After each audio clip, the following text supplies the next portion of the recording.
Meus queridos irmãos, muito bom dia a todos, mais uma vez. Quero saudá-los com a graça e a paz do nosso Senhor e Salvador Jesus Cristo. Nós vamos abrir a palavra de Deus em Efésios capítulo 2, verso 1. Será o primeiro texto que nós vamos ler hoje.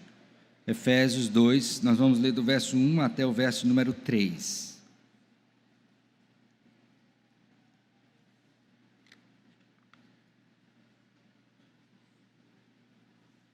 Efésios 2, de 1 a 3.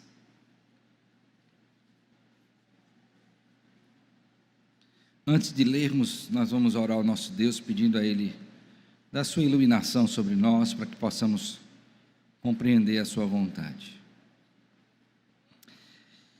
Bondoso Deus, nosso Pai, nós queremos bendizer ao Senhor, exaltar o Teu nome por Tua bondade conosco, na medida em que nos dá a Tua palavra, a boa doutrina, nos dá também o Teu Santo Espírito, através do qual, segundo a palavra, fomos, e por meio do qual fomos regenerados e somos santificados. Bendito seja o Senhor por isto. Agradecer porque temos ainda a liberdade de poder tomar a Tua palavra em nossas mãos, lê-la, falar da mesma. Louvado seja o Senhor por isto.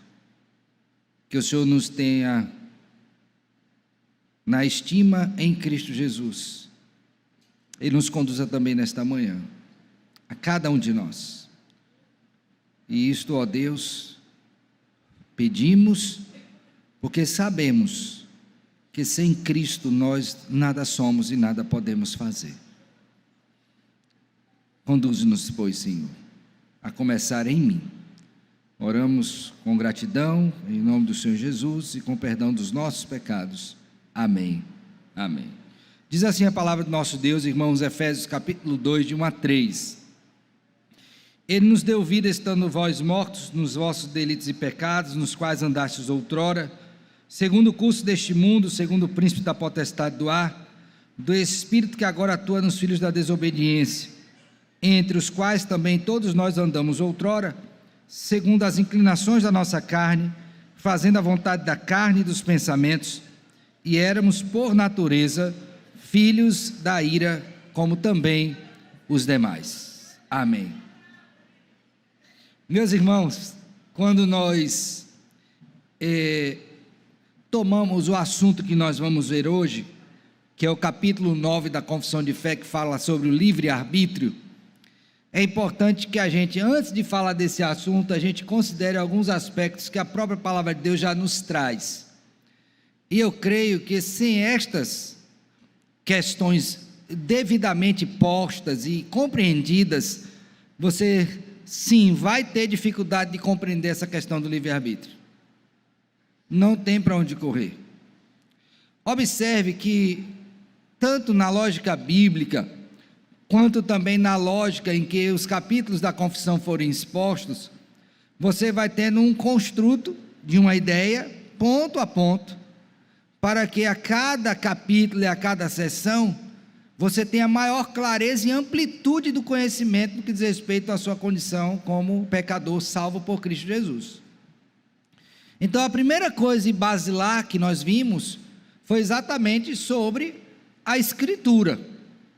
Se você não entender que a Bíblia é a palavra de Deus, é a verdade, e que nela nós temos tudo para a nossa salvação e santificação, que ela mostra quem nós somos, não é bom partir daí, ou melhor, sair desse ponto, até que você compreenda isso. Porque se você não entender que a Bíblia é a palavra de Deus, você vai ter dificuldade de compreender a criação, você vai ter dificuldade de compreender o ser de Deus, tal qual ele se revela na Escritura, você vai ter dificuldade de compreender a doutrina da providência, você vai ter dificuldade de compreender a doutrina da queda, você vai ter dificuldade de compreender a doutrina do mediador, e certamente também não vai compreender livre-arbítrio, e nenhuma outra. Então, há uma necessidade lógica, de que este raciocínio seja construído passo a passo. Lógico que isso se observa no geral, mas também no particular. E no que diz respeito ao particular, especificamente o nosso assunto de hoje, que é a questão do livre-arbítrio, é necessário que a gente tenha pelo menos duas questões bem postas, sem as quais, certamente, como eu disse, a gente vai ter dificuldade.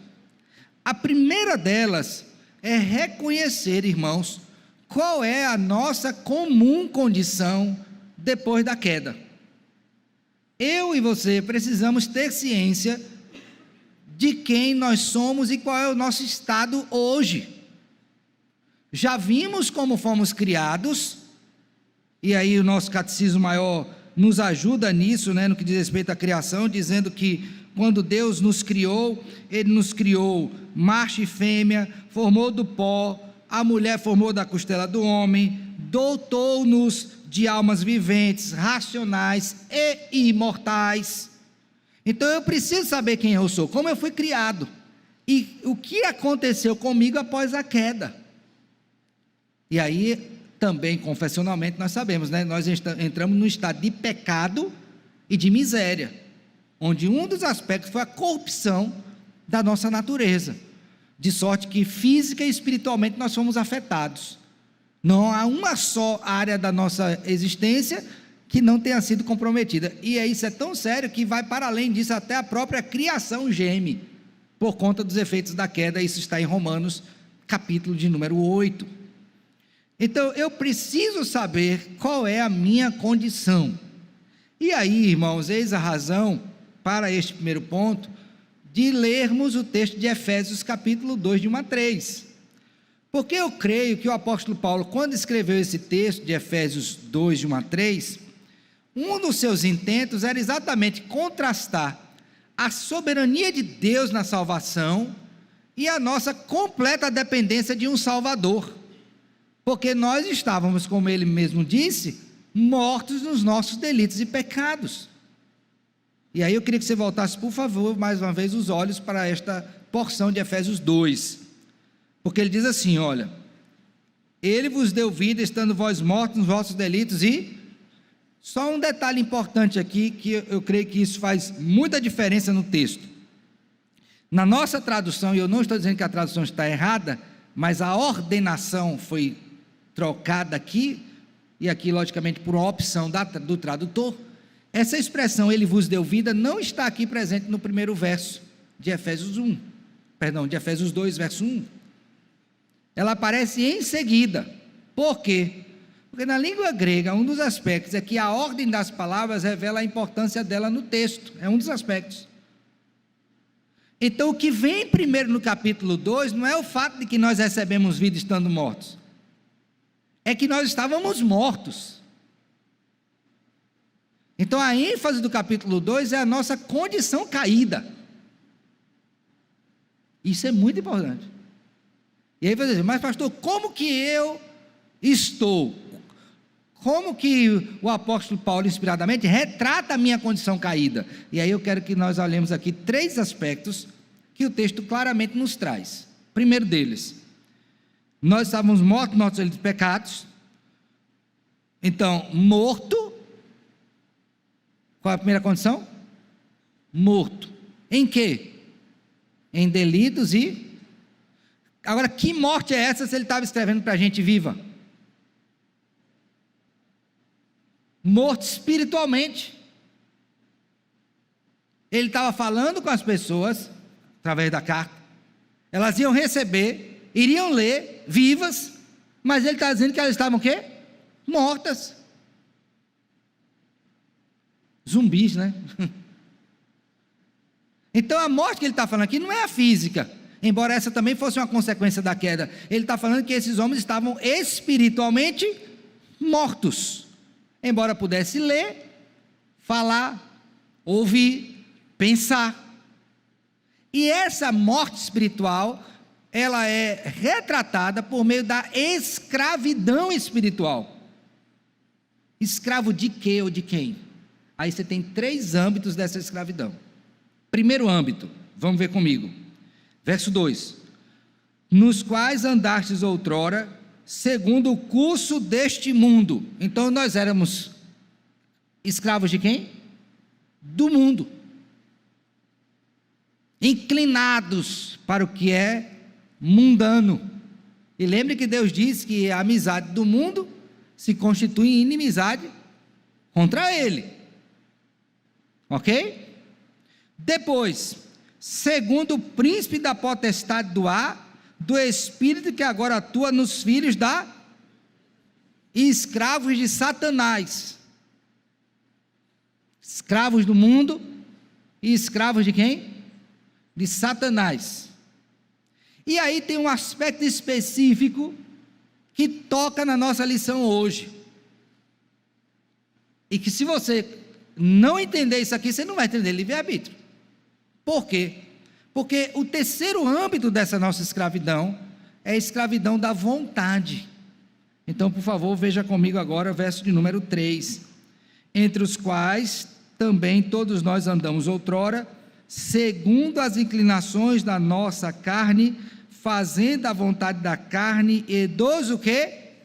Então você era um morto espiritual, escravizado, escravo, sem a mínima condição de sair, escravizado ao mundo, escravizado a Satanás e escravo da sua própria o quê? Vontade. Agora pense comigo, qual era, na condição de escravo, a inclinação comum a todos os homens depois da queda? Era para fazer a vontade de Deus ou para fugir da vontade de Deus? Pense. Com certeza não era para fazer a vontade de Deus. Aí o apóstolo Paulo faz uma outra leitura do homem também nessa epístola. Vamos agora para o capítulo 4, por favor, de Efésios. Verso de número 17. Veja que eu estou procurando ser bem exaustivo nisso aqui, porque eu quero que você entenda isso. Que você, depois da queda, todo ser humano já nasce o quê? Morto. E essa morte, ela é retratada pela escravidão ao mundo, ao maligno e à sua própria o quê? Vontade. A minha questão agora é: como que anda um homem escravo da vontade? O que ele faz? Onde ele mora, né? O que ele come? Como que é esse homem?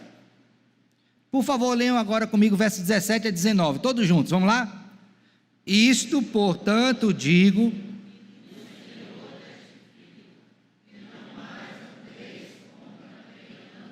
Como é esse andar? Agora veja, como é o andar de um homem escravizado?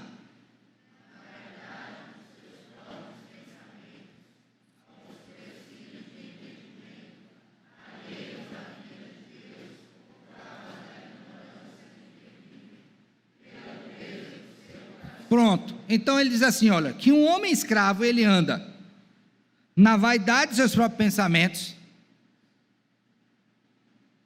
Não é outro andar, é esse, viu? O andar aqui é o comportamento dele, é toda a inclinação interior e exterior, tudo que ele pensa, tudo que ele deseja, tudo que ele faz, tudo que ele deixa de fazer. Como que é isso? Na vaidade dos próprios pensamentos, obscurecido de entendimento. Então ele não entende o que está fazendo, ele não tem capacidade de discernir. E finalmente diz que ele é o quê? Alheio à vida de Deus, ele não quer saber de Deus. Esse é o retrato de um homem escravizado à sua própria vontade. Ficou claro, irmãos? Aí ele diz, por que que ele é assim? Aí o texto explica, por causa da ignorância que vivem, porque eles são ignorantes.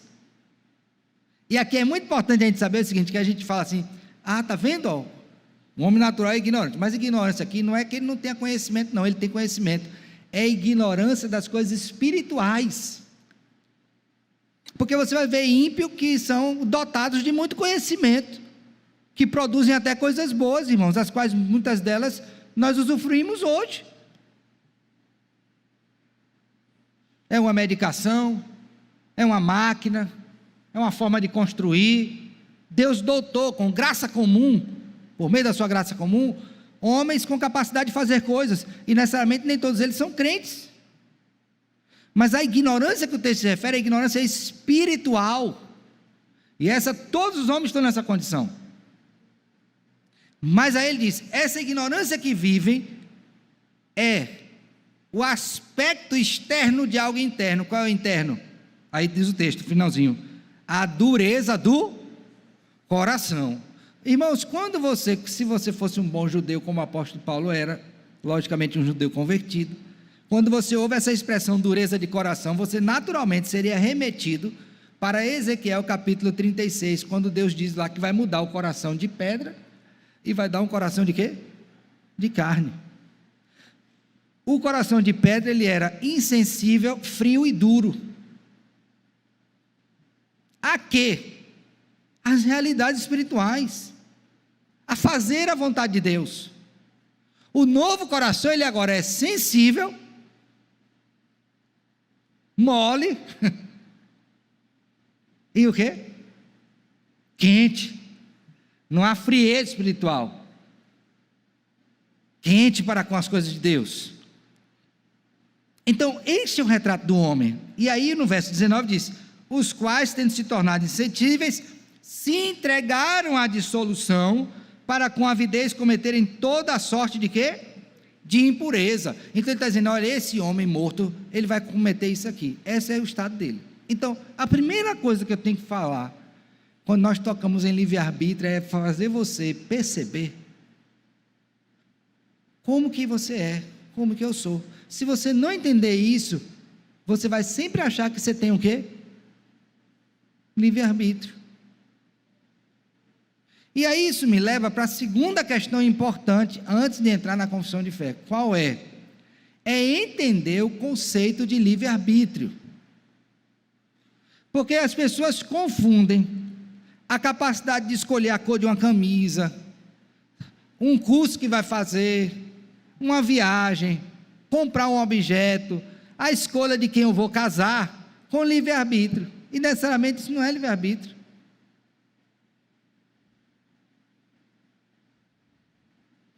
Vou mais além. As pessoas confundem livre-arbítrio, dizendo assim: está vendo, ó, como é que não tem livre-arbítrio? Olha esse pai ímpio, o quanto ele ama esse filho. Foi uma escolha dele. Isso só prova que o amor que ele demonstra é livre-arbítrio. Não é. Então a segunda coisa que eu preciso, depois de compreender a minha condição, que me torna totalmente indisposto a qualquer bem para com Deus, é entender o que é livre-arbítrio. E o que é? Agora eu peguei uma definição aqui, que eu julgo que é simples, pelo menos eu espero que seja, né? Para a gente compartilhar aqui. Preste bem atenção. O que é livre-arbítrio? É a liberdade que o homem possui de realizar a vontade de Deus.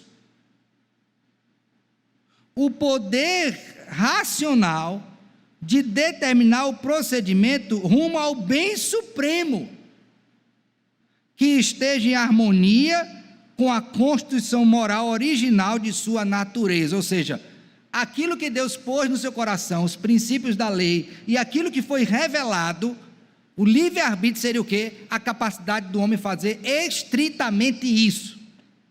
Ele escolher fazer o bem supremo.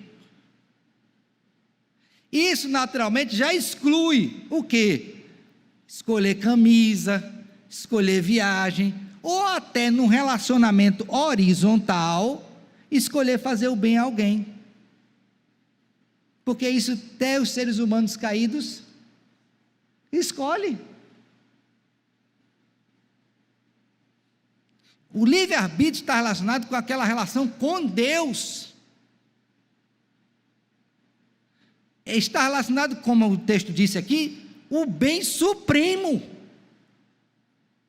E isso nós perdemos quando Adão caiu.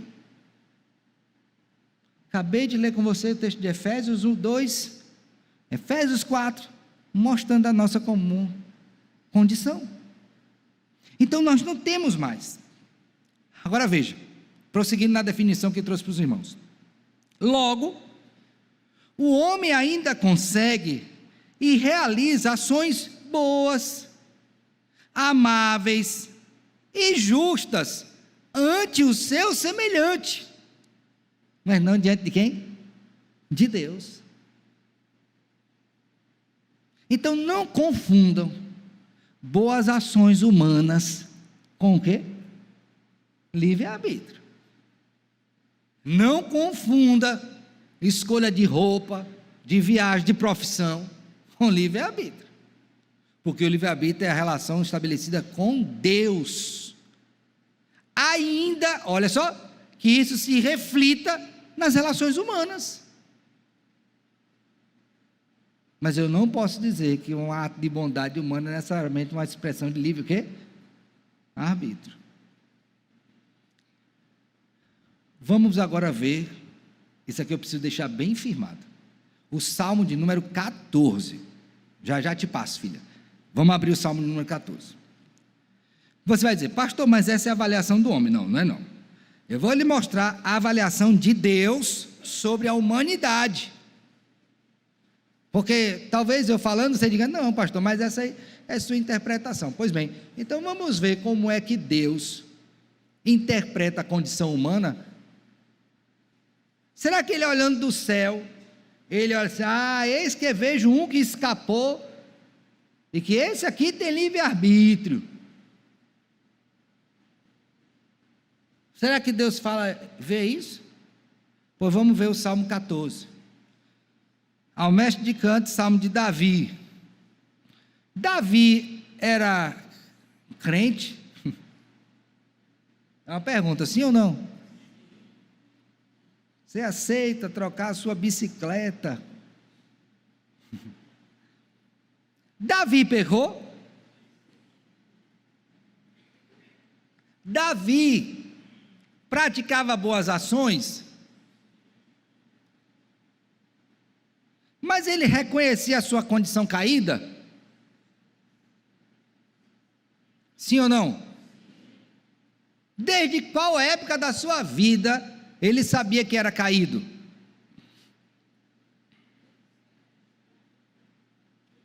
Salmo 51, 4, 5. Eu nasci em pecado, e em pecado me... Então, desde o momento que o espermatozoide do pai dele juntou com o óvulo da mãe, ele disse, eu já sou caído. Eu já sou inclinado para o mal, da natureza. Davi então escreve esse salmo inspiradamente, onde ele faz a leitura, ou melhor, onde ele expõe a leitura que Deus faz do homem. Então, olha bem, é Deus olhando do céu para baixo e procurando alguém que seja ainda livre, no que diz respeito a livre-arbítrio. Será que tem alguém com livre-arbítrio? Lembra aqui, o livre-arbítrio é a capacidade de fazer escolhas supremas. Não é qualquer escolha, é escolha o quê? Suprema. Então vamos ler, verso 1. Diz o insensato no seu coração, não há Deus. Corrompem-se e praticam abominação, e já não há quem faça o quê? O bem. Tá bom aí para vocês? Agora veja, lê 2 aí. Do céu, olha o Senhor, o que é que ele está procurando? Para ver se há quem? Pronto, então Deus está procurando uma coisa, eu quero descobrir se aqui na terra há alguém que entenda, tem entendimento, discernimento espiritual. Lembra de Efésios 4 que eu li? Que os homens agem na ignorância. Deus quer saber se tem alguém que não é ignorante, se há alguém que busque a Ele. Esse é um bem supremo. O bem supremo é buscar a Deus e o seu reino. Há alguém na terra que tem a capacidade, por si só, de buscar o bem supremo. É isso que Deus está querendo saber. Qual foi o parecer divino sobre essa busca? Veja aí, verso número 3.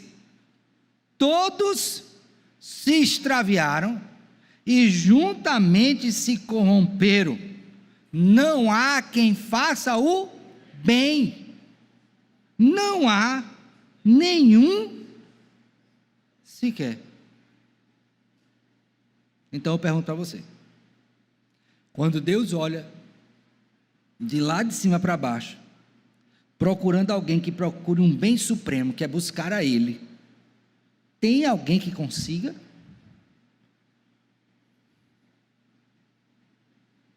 Nenhum. Aí quando o Senhor Jesus Cristo vem para fazer a obra do Pai, e tem um encontro com a mulher samaritana, a mulher pergunta para ele: Senhor, onde é que eu adoro? Neste monte? Ou lá onde nossos pais ensinaram?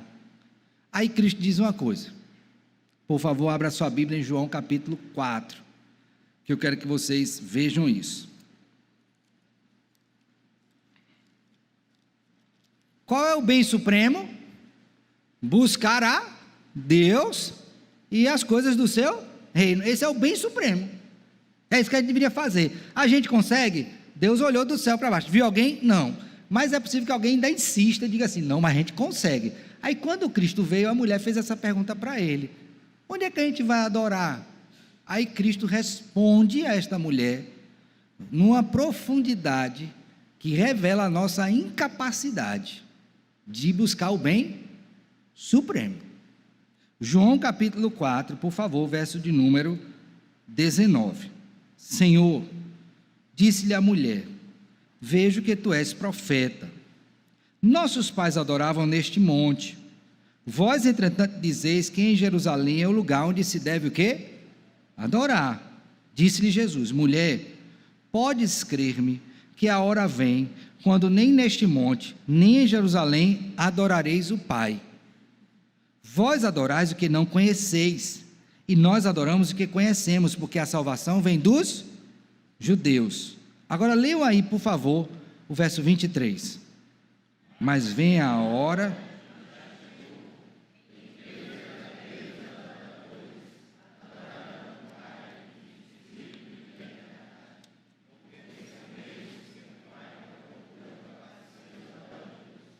Para aí um pouquinho.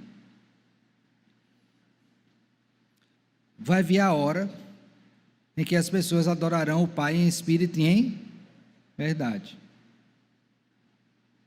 Mas o que é que tem que acontecer para que eles adorem? Quem procura quem nesse texto?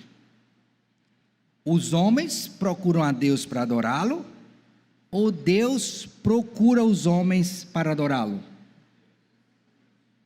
Quem procura quem? Por que o homem não procura Deus?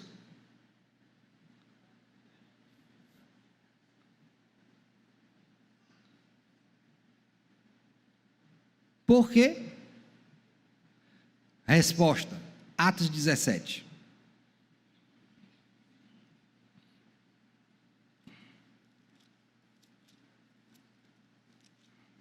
Abrindo? Verso 27.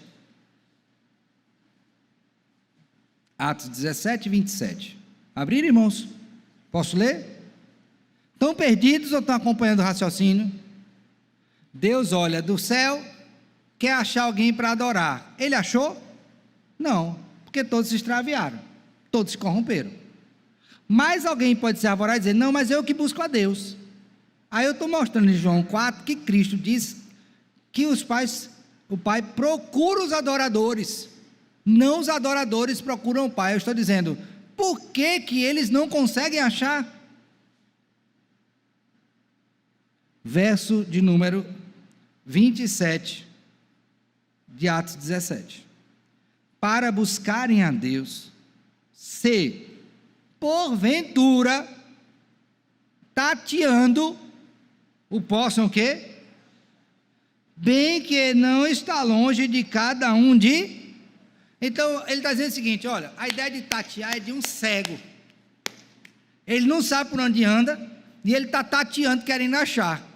Só que Paulo está dizendo o seguinte: olha, vocês estão tateando, mas ele está perto de vocês. Por quê? Porque nele existimos e nele nos movemos. O problema não é de tatear, é que vocês estão incapazes espiritualmente de perceber a Deus.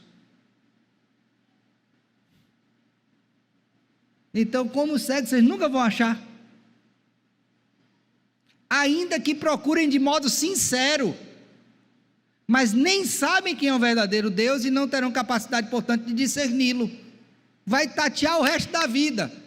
O que seria o tatear? As várias manifestações religiosas do homem, até sinceros.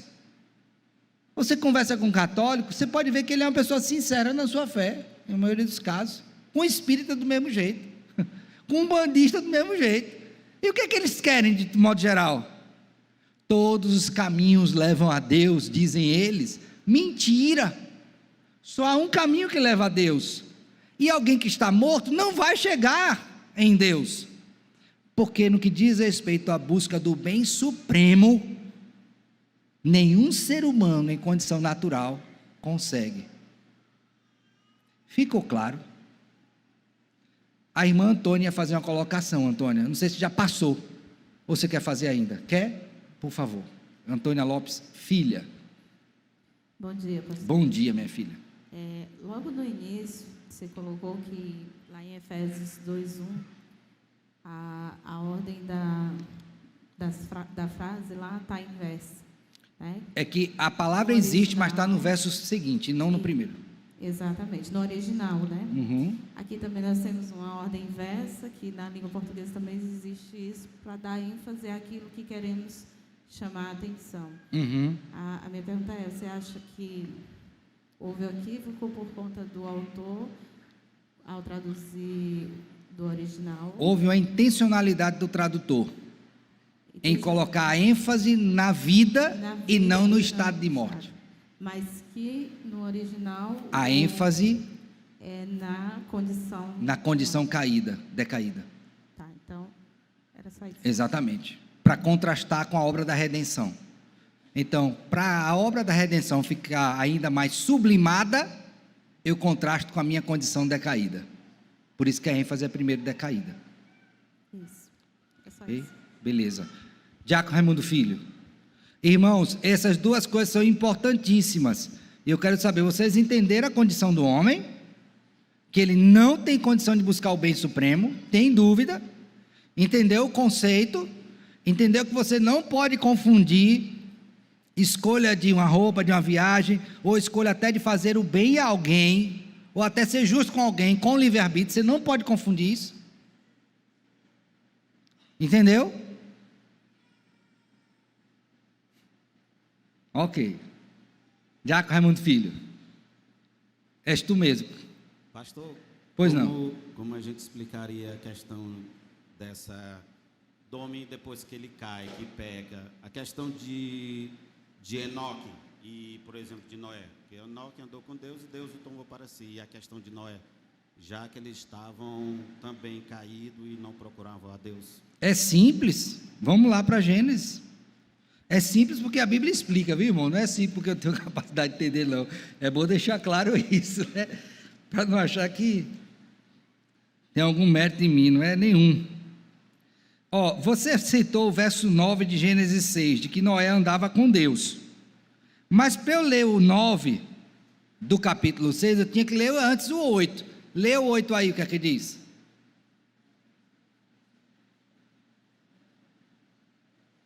De Gênesis 6. Leia no microfone, para todo mundo ouvir essa voz melodiosa. Vai lá. Porém, Noé achou graça diante do Senhor. Bingo! Ele só andou com Deus porque antes ele foi alvo da graça. Sem a graça ninguém anda. Aí você vai dizer, pastor, qual foi o outro que você disse aí, o outro nome? Enoque. Me relembra aí o versículo. 5 quanto? 22, não é? Andou Enoque, digo, com Deus, e já não era porque Deus o tomou para si. Agora, note bem, irmãos, que quando a geração de Enoque ela é citada, ela está no capítulo 5, que é a geração de Adão, que é diferente da geração de Caim. Então essa é a linhagem da graça, que é a mesma geração que vai desembocar em Cristo Jesus. Então, essa é uma geração agraciada.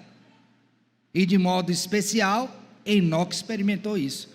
Então, ninguém vai buscar andar com Deus sem que antes tenha sido alvo da graça de Deus. Por quê? Porque quem não é alvo da graça de Deus não vai querer andar com Deus, vai andar conforme Efésios 2, andar de acordo com o mundo, andar de acordo com o maligno, andar de acordo com a sua própria vontade. Então, para ter uma mudança de comportamento final, profunda, somente se alguém for, usando a expressão do pastor Alexandre, alvejado pela graça. Ok? Tranquilo? Mais alguma pergunta, irmãos? Alguma consideração? Então eu vou fazer a pergunta para vocês. Alguém aqui, porventura, ainda acha, nos termos que eu falei, que tem livre-arbítrio?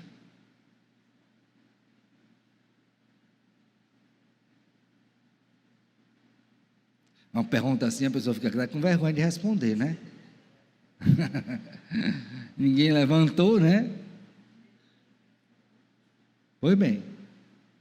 Agora, para finalizar esse ponto, pastor, então, por que eu ainda faço escolhas?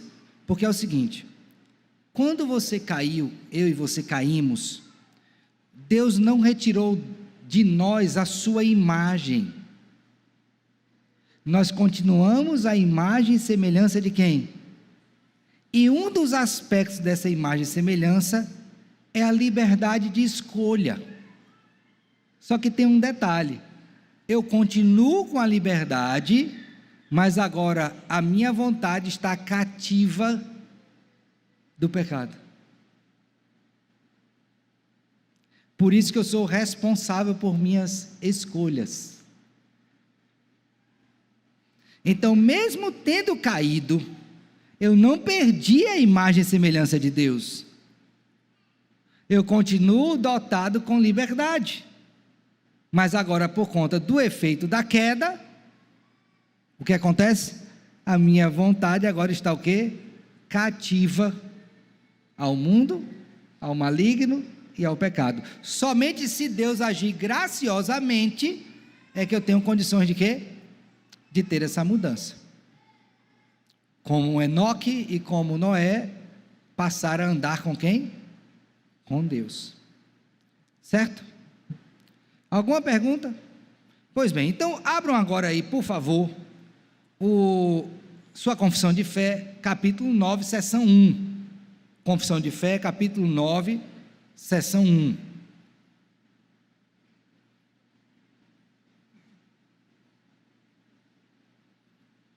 Posso ler? Diz assim, ó: Deus dotou a vontade do homem de tal liberdade, dotou a vontade do homem de tal liberdade, que ele nem é forçado para o bem ou para o mal, nem a isso é determinado por qualquer necessidade absoluta da sua o quê?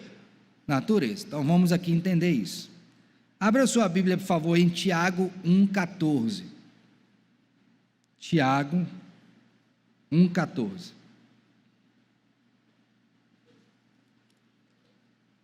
Ok? Abriram? O texto aqui vai falar sobre a questão de tentação, provação, queda. E nesse verso 14, ele vai mostrar que, no fundo, não há nenhum agente externo, determinante para que eu faça algo. Por que eu estou enfatizando isso? Não há nenhum agente externo que determinante. Então vamos lá. Hoje em dia o povo diz assim: por que você tornou um estuprador? É porque eu vi muito isso, e o meio me influenciou, e eu me tornei isto. Ele está dizendo que o meio determinou o que ele era e o que ele fazia. Deus está dizendo não. Quando o homem foi dotado de vontade, ele o fez de modo que ele nem foi inclinado para o bem ou para o mal, Deus deixou isso para ele, e não teve nenhum agente externo que forçasse sua natureza. Aí o texto de Tiago 1,14 vai dizer o quê? Leiam juntos aí, o que é dito? Ao contrário, cada um é tentado quando esta... Ou seja, eu não posso botar a culpa em Deus,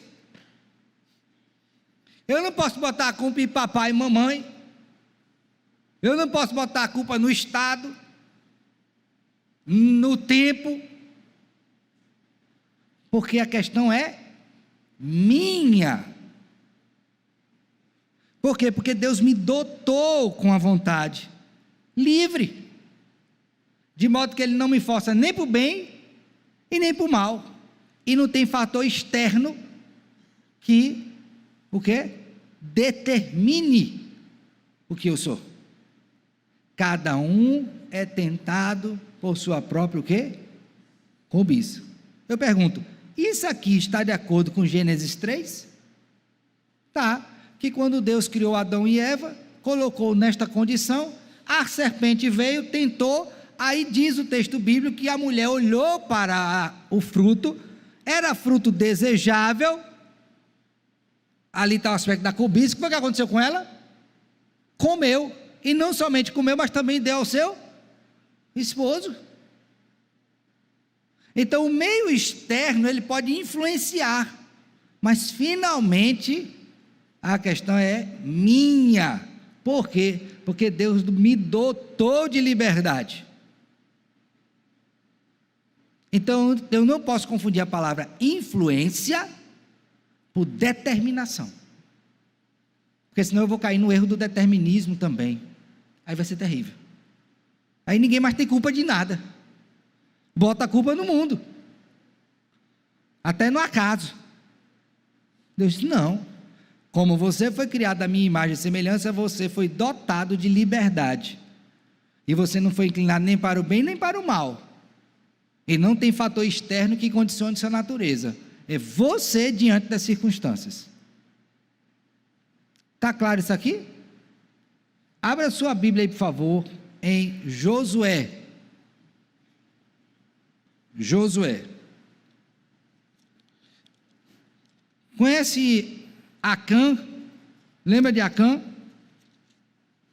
Acã recebeu a ordem de Deus, dada através de Josué, que quando eles invadissem a cidade não tinha que pegar nada, não podia pegar. Acã pegou, por ele ter apanhado o que Deus disse para não pegar. Na batalha seguinte o povo perdeu e foi uma derrota assim, fragorosa, um negócio terrível, humilhante. Então Josué começa a reclamar e diz assim, meu Deus, o que aconteceu? Aí diz, não, tem pecado no meio de vocês, separa aí, porque a gente vai descobrir quem foi. E chegou em Acã. Então Josué 7:19, vou ler a partir daí, tá? Então disse Josué a Acã, filho meu, dá glória ao Senhor, Deus de Israel, e a ele rende louvores, e declara-me agora, o que fizeste? Não me ocultes. Respondeu Acã a Josué e disse, verdadeiramente pequei contra o Senhor Deus de Israel, e fiz assim e assim. Agora eu quero que vocês atentem para esse assim e assim. Como foi o assim e assim? Pergunto, o que foi que ele pegou? Ele pegou o seguinte, ele pegou uma capa babilônica, 200 ciclos de prata, e uma barra de ouro de 50 ciclos. Ele pegou três coisas, uma capa, prata e ouro. Agora olhe para mim aqui, essa prata e esse ouro, estava lá naquele local que ele foi, com a mãozinha assim ó, me pegue, me vista, estava? Ou tinha algum letreiro assim apontando, ó, pega esta, pega esta? Tinha não, meu filho. São objetos inanimados, tecido e metal. Não tem como falar, não tem como andar, fazer nenhum aceno para eles. Mas é uma questão que está externa. Mas onde é que está o problema que levou ele a pegar? Vamos ver agora o verso 21. Quando vi, grave bem a expressão, a palavrinha em vi, ó, os olhos são as janelas da alma. Se os teus olhos forem bons, todo o seu corpo será luminoso. Mas se os seus olhos forem maus, todo o seu corpo estará em trevas. Os olhos são a janela da alma. Quando vi entre os despojos uma boa capa babilônica e 200 siclos de prata e uma barra de ouro do peso de 50 siclos, cobicei-os, segunda palavrinha importante, vi e cobicei, eu quero para mim. Lembra de Tiago? Cada um é tentado por sua própria cobiça, quando essa o atrai e o seduz. Cobicei-os e tomei-os. Em vez de interromper o ciclo ali, né, e dizer, não posso, isso não é meu, Deus proibiu, ele decidiu, porque ele tem liberdade, para fazer o quê? Pegar. Ele pegou e escondeu. Então note bem, irmãos, que o fato da queda não tirou a liberdade, mas tem um detalhe, é que agora eu tenho uma inclinação natural após a queda, para não fazer escolha pelo bem supremo, que é obedecer a Deus. Entenderam? Mas aí eu quero dizer, não, é o meio que me influencia. Qual é a influência dessa barra sobre ele? Venha, me pegue, eu estou querendo um dono novo. Não, a barra de ouro não disse isso, a prata não falou e a capa muito menos. Meu coração. Então, irmãos, Deus dotou os homens disso, de modo que não inclinou nem para o bem nem para o mal. Todavia, lembre que este homem também não é determinado por causas exteriores. Sempre será sua responsabilidade. Até aqui alguma pergunta? Abra sua Bíblia, por favor. Deuteronômio capítulo 30. Deuteronômio 30.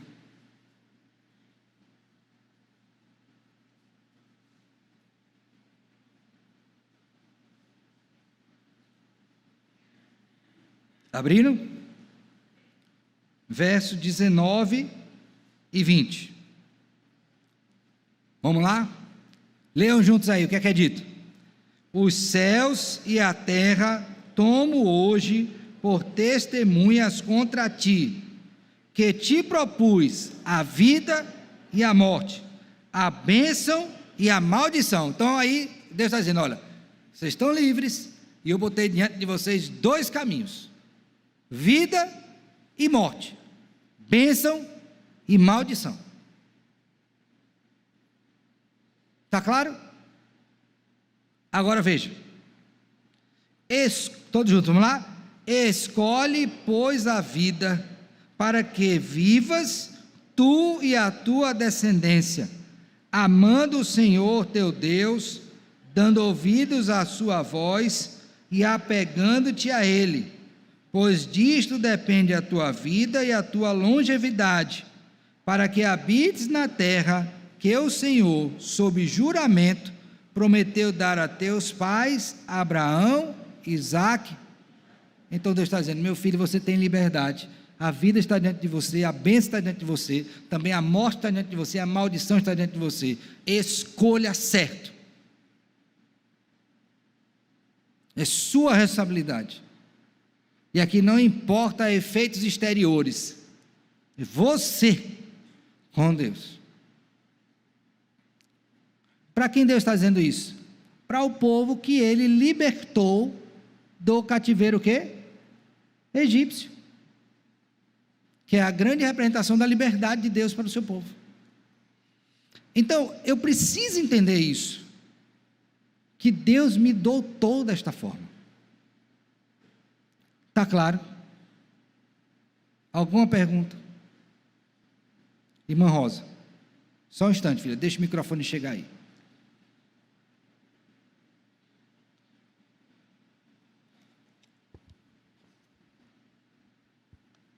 Não é uma pergunta não, pastor. Eu estava procurando esse texto, porque eu acho fantástico isso aqui, porque quando parece que Deus vai dar uma escolha para a gente, na verdade Ele escolhe para nós. Porque Ele não diz para nós, quando Ele diz, escolhe a vida para que viva, Ele já escolheu para nós. Então, parecia que Ele ia dar a opção para a gente, mas na verdade Ele escolhe pela gente já. Ele já dá a opção pronta. Eu acho isso muito bonito. Não, presta bem atenção aqui. Nós não somos uma máquina. Lembra que eu li isso? Deus doutou a vontade do homem, de tal maneira que ele nem é forçado para o bem ou para o mal, nem a isso é determinado. O que é que acontece? Deus não escolheu por mim no sentido de que ele tirou a minha vontade. Não é nesse sentido que eu estou falando, não. Eu estou falando aqui no sentido que parece que ele vai deixar a gente à vontade para escolher, ele sugere logo a vida. Porque a impressão que se tem é que se ele deixasse eu escolher, eu escolheria o mal. Pronto. Então é o seguinte, no sentido de instrução sábia, Deus nos diz, escolha a vida. É o melhor. Mas esse mesmo povo que ouviu isso, lá na frente escolheu o quê? Então ele deixou com vontade. Ele apontou os caminhos e disse, você vai poder fazer essa escolha. Agora escolha o certo. Foi o que o povo fez. Tanto é que nesse mesmo texto de Deuteronômio, olha só que coisa interessante, né? Moisés vai dizer, a partir do capítulo 33, o seguinte, olha, mesmo tendo ensinado vocês, lá na frente vocês vão escolher o errado. Então, se Deus tivesse escolhido por nós, esse povo aqui não teria o quê? Errado. O que foi que ele fez? Ele colocou diante de nós a responsabilidade da decisão. Por quê? Porque ele nos doutou de vontade. Agora, o que é que ele sabe de nós, e que nós sabemos agora pela palavra? Que a nossa inclinação natural é para escolher o que Deus reprova. Por isso, que é um tópico que a gente vai ver mais à frente, pela ação graciosa de Deus, Ele nos habilita pelo Evangelho, o poder do seu Espírito, a escolher o bem supremo. Mas se deixasse ao curso da nossa natureza, era sempre o quê? A escolha pelo errado. A escolha pelo errado. Aí Deus age em mim, graciosamente, como fez com Noé, e me habilita novamente em Cristo a fazer a escolha certa, mesmo sendo tentado a fazer a escolha o quê? Errada. Então, isso é que o texto está dizendo. Ok? Mais alguma pergunta, irmãos? Eu não quero que vocês saiam daqui com a ideia de que vocês são robôs, viu? Por isso que eu estou enfatizando. Deus nos fez seres, dotados com liberdade para escolher. Se eu escolhi errado, escolha minha. Se eu escolhi certo, escolha minha. Mérito divino. Não é mérito meu. Por quê? Porque depois da queda, todos nós somos inclinados, pela nossa natureza, a escolher erradamente. Ok? Que silêncio sepulcral. Vocês estão entendendo, irmãos? É porque está confrontando ou porque não entendeu? Vocês achavam que podia fazer tudo certinho, né?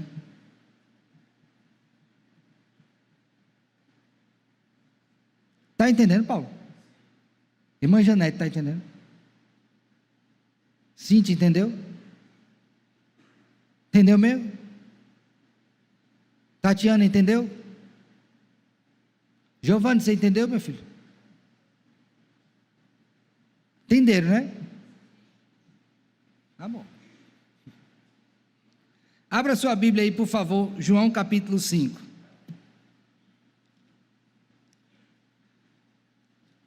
João 5.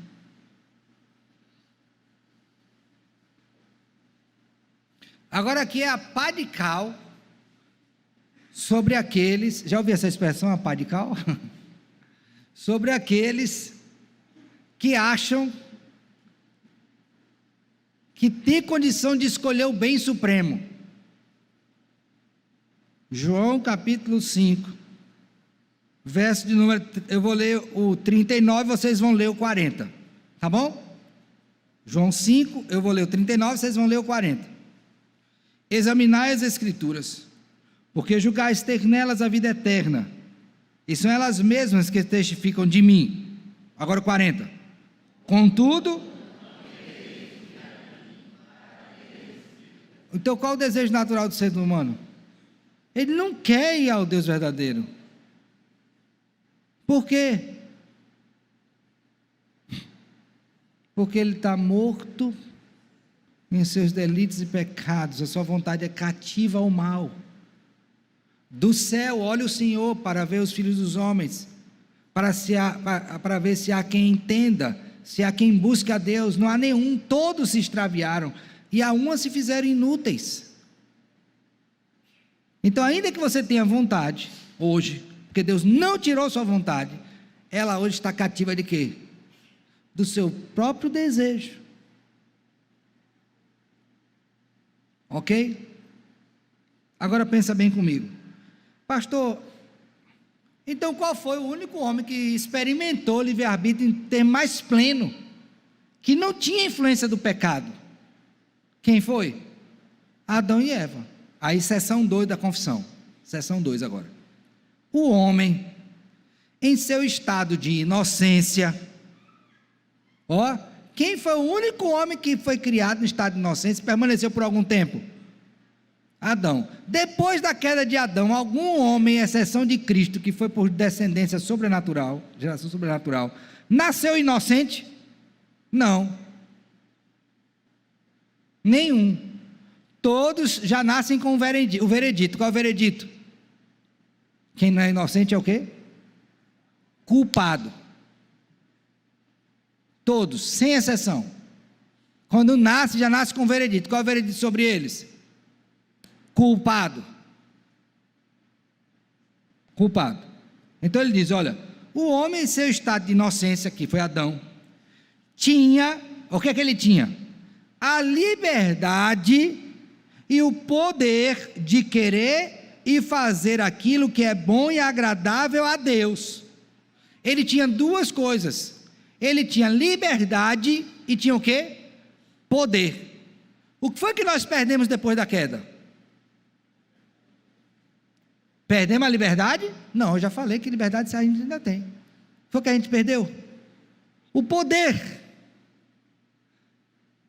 Nós não temos mais poder para escolher o que é bom. Por quê? Porque nós estamos caídos. Então Deus preservou a nossa liberdade de escolha, mas a queda nos tirou o quê? O poder de escolha do que é bom.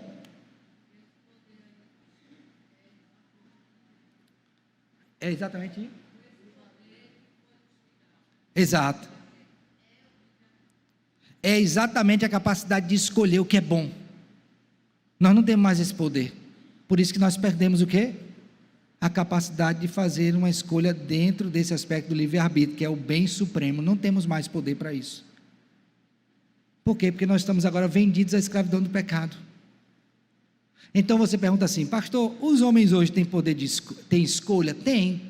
Mas ele tem poder para escolher o que é bom? O bem supremo? Não. Perdeu isso. Eu falei isso agora há pouco, eu disse, olha, Deus não tirou a sua liberdade de escolha. Mas com a queda você perdeu o poder de escolher o que é bom, não tem mais condição. E lembre que eu estou falando sempre, escolha do bem supremo.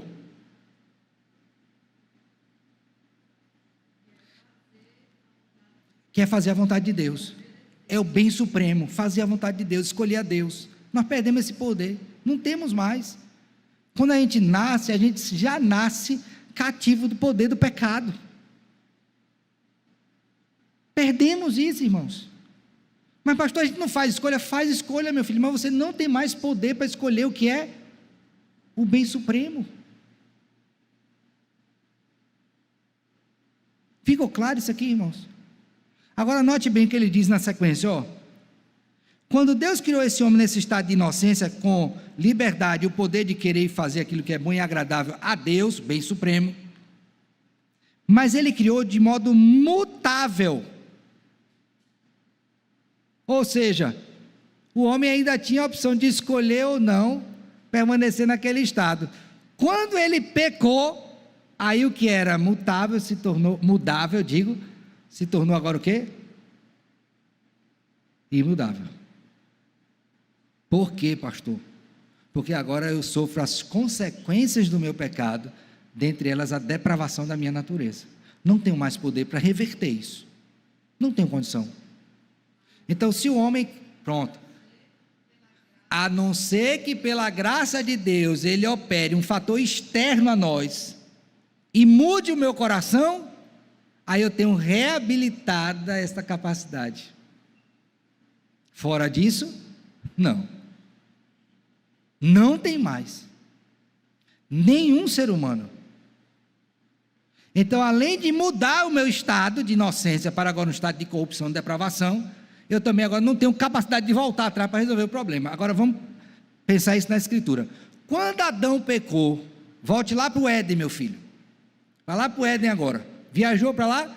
Quando Adão pecou, ele olhou para a esposa e a esposa para ele e perceberam que estavam nus. Qual foi a primeira atitude deles? Não. Coser uma cinta com folha de figueira para cobrir as vergonhas. Quando ele ouviu a voz de Deus que vinha pela viração do dia, foi o que ele fez? Se escondeu. E Deus, onde é que está Adão? Aí ele diz, olha, vi a sua voz, tive medo e me escondi. Aí Deus chama para dialogar. Comeu da árvore, do fruto da árvore que eu disse para não comer. Aí, em vez de dizer assim, comi, confessar, o que foi que ele disse? A mulher que tu me deste, me deu e eu comi. Aí Deus vai para a mulher. Aí a mulher diz, a serpente me enganou. E a serpente não tinha ninguém para jogar, cortaram as pernas dela. Vai rastejar sobre o ventre. O que isso mostra sobre a atitude do homem? Que ele tentou resolver o problema dele, e cada vez que ele tentava, só piorava. Isso mostra que o homem é incapaz de resolver o problema do seu pecado, dos seus efeitos. Não tem condição, meu filho. Então, como é que aquele homem que foi criado no estado de inocência, agora está caído, vai conseguir reverter a sua condição de natureza? Não tem como. Agora ele está naturalmente inclinado para fazer o quê? O que é mal. Eu estava pensando sobre isso esses dias, olhando no nosso mundo, né? Tem um pastor amigo que está lá na Índia, até acho que eu falei com os irmãos aqui, e tem muitos cristãos na Índia morrendo. Muitos. Perseguição ferrenha. Aliás, em vários lugares do mundo, né? Mas esse me chamou a atenção. E eu dizendo, meu Deus, que maldade, né? Aí depois, considerando essa situação, à luz da lição de hoje, eu pensei, mas não é o natural? O homem natural vai escolher bem supremo? vai ser contra Deus, meu filho. E contra o povo de Deus, e contra a palavra de Deus. Isso é o natural deles. Então não se surpreenda, embora fique triste pela situação. Mas é o natural. Por quê? Porque o homem natural, ele não consegue mudar o estado em que ele se encontra. Não consegue. E toda vez que ele tenta, piora. Então, presta bem atenção para a gente encerrar hoje, que eu acho que a cabeça de você já está fundindo, né? Livre-arbítrio é a escolha do bem supremo. Não é escolher uma roupa, uma viagem com quem vai casar. É escolher fazer a vontade de Deus.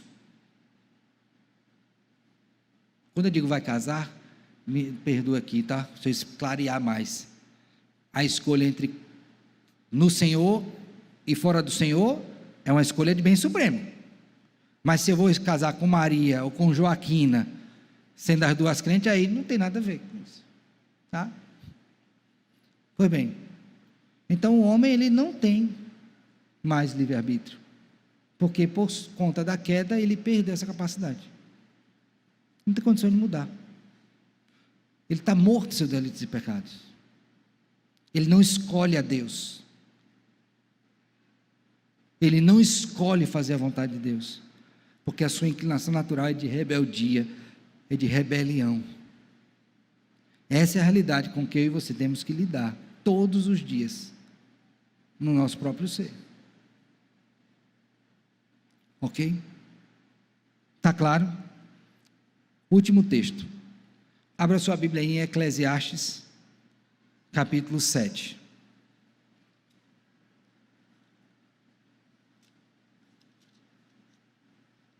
Eclesiastes, capítulo 7. Verso 29.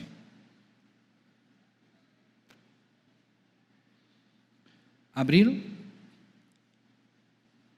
Eclesiastes 7:19. Eu vou ler, tá? Diz assim, ó: eis que tão somente achei que Deus fez o homem reto. Ele disse, Deus criou o homem bom. Ele criou bom, com capacidade de liberdade e poder para escolher o que é bom. Mas qual foi a escolha que o homem fez? Lê o resto do texto. Mas ele se meteu em muitas o quê? Ele escolheu o mal. E ele é responsável por isso. Diante de Deus. E deve ser também diante dos homens. Ok? Nós vamos ficar com este verso aqui hoje para a nossa chamada da classe. E na semana que vem, se Deus permitir, nós vamos ver, irmãos, sobre a perda deste livre-arbítrio e quais são as consequências disso. Tá bom? Espero que você chegue em casa, quem sabe assista de novo o vídeo, vá nos textos bíblicos, leia a sua confissão de fé, para esse conhecimento ficar bem amalgamado aí na cabeça de vocês. Tá bom?